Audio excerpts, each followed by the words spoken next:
Estamos de volta com o comandante Robson Farinazzo, que entende como poucos sobre poderio bélico, sobre as novas tecnologias das guerras e sobre as disputas na geopolítica mundial. Enquanto a gente fazia o intervalo, eu percebi, ele não vai confessar, não vai dizer com quem, ele estava conversando com o alto comando, não sei se do Irã ou se dos Estados Unidos, mas com algum alto comando das partes em guerra, ele estava conversando. Eu quero saber o seguinte, eu vi uma entrevista sua, em que você contava, e eu fiquei assim absolutamente maravilhado, mas achei que o entrevistador não era tão competente como eu sou para matar a minha curiosidade, que a Índia meio que enganou os americanos para... A Índia ou o Paquistão, para fazer o seu artefato nuclear. Enganou os satélites, se eu uso essa expressão, sim, enganou os satélites. Como é que se engana satélite, Fernando?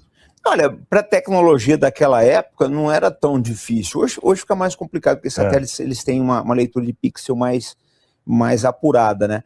Mas a Índia eles precisavam fazer um teste nuclear, né, para escantear o Paquistão.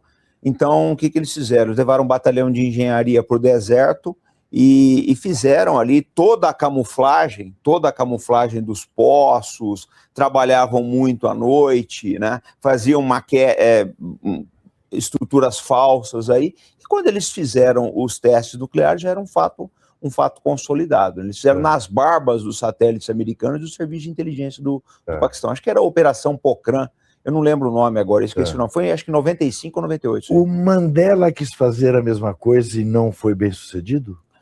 O Juca, dizem o seguinte, a África do Sul tinha bombas atômicas, ela chegou a fazer. Inclusive, parece que ela fez um teste, o regime do Apartheid fez um teste com Israel. Eles fizeram um teste no Oceano Índico. Há muitos relatos nesse aspecto. Mas parece que a ideia era, antes do Mandela tomar posse, eles desmontaram completamente o programa nuclear sul-africano. Antes do Mandela, eles falaram, ele não pode assumir, que eles já sabiam que ele ia ganhar, né? Ele não pode assumir com essas bombas. Então, eles desmantelaram completamente. Eles tinham um programa avançadíssimo de armas nucleares. Mas quer dizer, isso com participação dos Estados Unidos? Sim.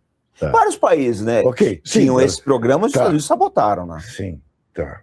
Então, e no caso do Brasil, o que interrompeu o programa nuclear brasileiro e que possibilidade você vê disso vir a ser retomado?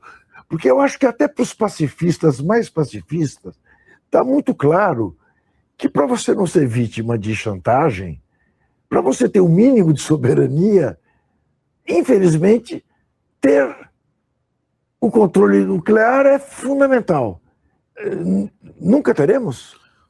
Ô Juca, eu acho que o programa nuclear brasileiro foi desmontado em partes. Você tem Ulisses, né? Deus o tenha, grande pessoa, grande democrata, mas ele cometeu um erro na Constituição brasileira, que é colocar aquela cláusula de uso de energia nuclear para fins pacíficos, etc.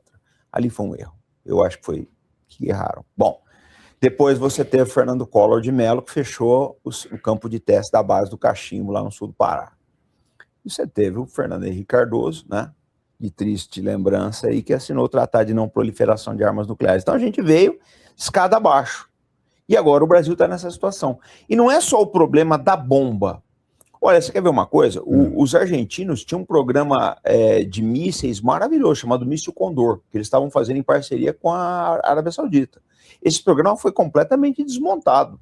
Se esse programa tivesse ido em frente, a Arábia Saudita hoje tivesse a capacidade de mísseis do Irã. E nós tivemos um caso aqui de um oficial nosso, né, o coronel José Albano do Amarante, que teve uma morte bastante suspeita aí em São José dos Campos, que ele trabalhava num programa de mísseis nosso também. Então, assim, houve seguidas movimentações para, eu chamo de gendarmerizar as Forças Armadas latino-americanas, transformá-las em gendarmes, tá? Só voltadas aqui para a questão de segurança interna, aquela doutrina de segurança nacional, mas com pouca capacidade de defesa efetiva do país. Por que foi suspeita a morte do Amarante? Porque foi uma morte assim muito rápida, né? Parece que ele estava sendo seguido e ele tinha, não sei se ele tinha um dentista que era uma pessoa complicada. A Folha de São Paulo fez uma matéria boa sobre isso daí. E ele morreu assim, em questão de semanas. Uma morte que a gente acredita que pode ter sido envenenamento radiativo. Nunca foi esclarecido isso. Mas, assim, todas as tentativas que o Brasil teve de avançar no campo militar, quando eu digo campo militar, gente, é defesa do país, é olhar para fora, né? Foram sabotadas. Você vê a morte. Deixa eu ver um comentário aqui. Cris Vox, pode criticar sim, o problema é não ter argumento. O jornalista brasileiro teria dito, grande parte dos nossos problemas é culpa da imprensa, que não esclarece, apenas joga pra galera. Medíocre. Você tá falando que eu sou medíocre? Eu não entendi, Cris Vox. Explica aí. Eu sou medíocre, é isso? Tira essa dúvida, só para eu entender. Giovanni, bom dia, povo. Bom dia, querido. Juca, esse babozão está completamente o quê? Não entendi. Hoje a gente vai receber o comandante Farinazo mais tarde, tá, gente? Vou fazer uma série de perguntas para ele. Vamos, turma! Cadê os superchats? Cadê as contribuições, galera? 100 pilas vocês levam curso. A galera que vira membro do canal ganha curso de jornalismo. Obrigado pela presença de todos vocês, queridos e queridas. Vamos ouvir mais um pouquinho. Daqui a pouco eu vou para um texto e vamos trazer mais informações. Vamos lá. Da Ingesa. Você vê o acidente em Alcântara. Você vê o submarino nuclear que caminha a passos de tartaruga. E agora a gente fez uma pressão muito grande para a Vibraz não falir, né? A Vibraz ia quebrar. Que era praticamente a última linha de defesa da gente, a maior fábrica de mísseis e foguetes do hemisfério sul do planeta. Estava em situação quase falimentar.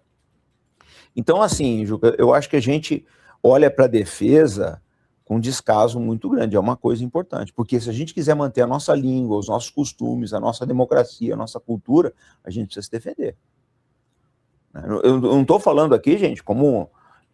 não é o discurso militarista. Sim, eu tô entendendo. O discurso de passar para as novas gerações aí um país defendido. Isso. Eu sempre cito a letra do Chico Buarque lá na música do Dom Quixote: quantas guerras terei de vencer por um pouco de paz. Estamos falando de uma questão de soberania nacional, né? Sim. Ponto. Não tem outra coisa. É isso. Agora, pelo andar da carruagem, o leigo não vislumbra que o Brasil possa retomar o seu projeto nuclear sem que haja uma comoção mundial contra daqueles 9 países que detêm, né, o controle. Juca, se você falasse isso para mim há alguns meses atrás, podia ser, mas o mundo está caminhando para outra. Você acha isso que eu quis explorar? Eu acho que a gente vai para isso, porque, por exemplo, você pega o caso do Irã, né? Por que o Irã não tem bomba atômica? Por causa do Khamenei. O Khamenei é muito demonizado no Ocidente, mas ele era uma pessoa, ele era contra as armas nucleares. Tem uma fatwa, que é um édito muçulmano de 2003 dele, proibindo. Ele era a favor de negociação do Ocidente. Eu acho engraçado o seguinte, se demoniza tanto uma pessoa que tinha uma visão de tentar conversar com o Ocidente. A mídia, principalmente a mídia brasileira, não conhece nada do Khamenei, não sabe nada. A mídia mainstream é completamente leiga a respeito disso. Agora, eu não sei como é que a geração nova de dirigentes do Irã vai enxergar isso daí, porque o Irã sem bomba atômica está numa situação difícil, né? E eu não duvido, porque eu acho difícil, Juca, ver uma solução militar para o panorama defensivo do Irã. Eu acho que eu tenho muito receio dos Estados Unidos ou Israel apelarem para armas nucleares. Meu Deus. Muito difícil você tirar eles dali. Eles estão numa situação bastante... estão encastelados ali, né? Fala, galera da Folha TV, não se esquece de se inscrever aqui no nosso canal para assistir programas como Folha Notícias Manhã, Folha Notícias Noite, o nosso Folha Entrevista e o nosso Barzinho das Meninas. Muitas coisas bacanas a gente acompanha por aqui e a gente precisa muito, muito do apoio de vocês para nosso trabalho jornalístico, investigativo, de curadoria de conteúdo, com vocês ajudando no nosso Pix, folhademocrata@gmail.com, ou mandando superchats, valeu demais, e os recursos financeiros, tornando-se membro do nosso canal, no nosso curso de jornalismo básico, para você ficar muito bem informado a respeito de tudo. Queridos e queridas, muito obrigado pela presença de todos vocês. Vida longa e próspera. Cuidem-se, cuidem dos seus e não esquece de se inscrever aqui na Folha TV. Até mais!